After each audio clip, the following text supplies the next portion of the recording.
atau juga bisa memuji.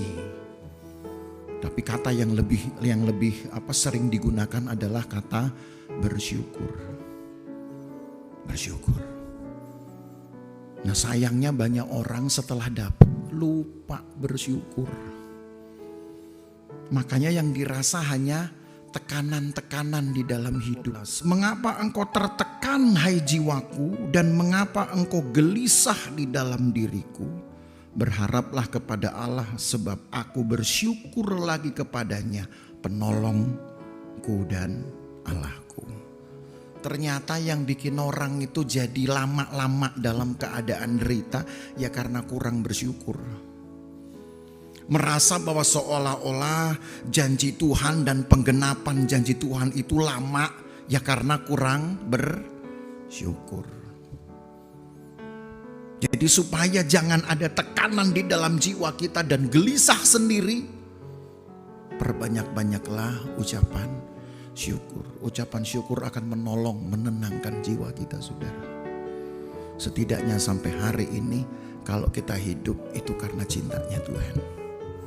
Itu cukup menjadi alasan saudara masih berani dan masih mau menjalani hidup karena cintanya Tuhan.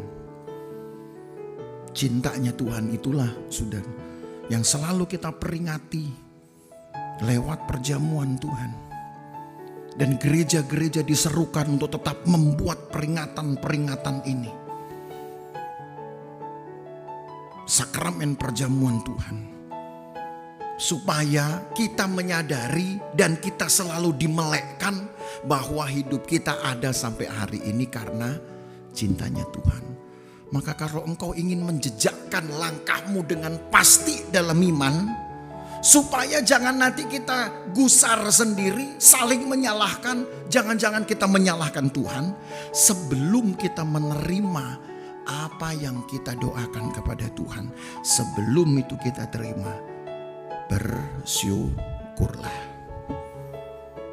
Setidaknya kita masih bisa menjalani hidup dan menikmati hidup ini. Bersyukur, saudara. Ucapan syukur ini yang menolong dan itu yang memperkuat perjalanan Yakub.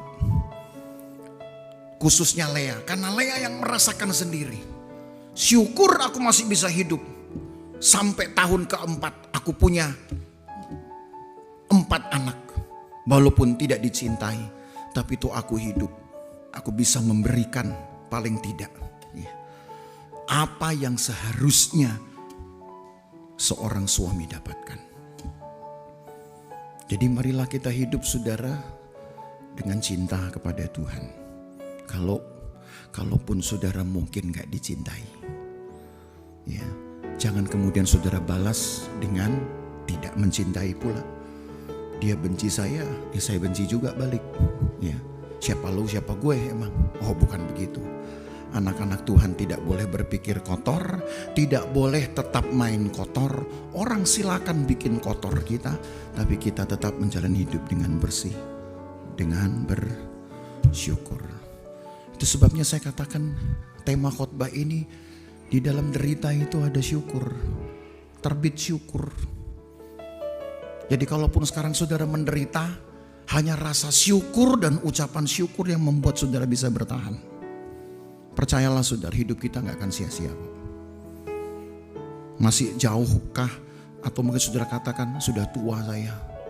Tapi kalau Tuhan masih bikin saudara hidup, percayalah hidup yang saudara jalani gak akan sia-sia. Ada yang Tuhan akan kasih, hanya kita belum tahu. Tapi jalani dengan pasti.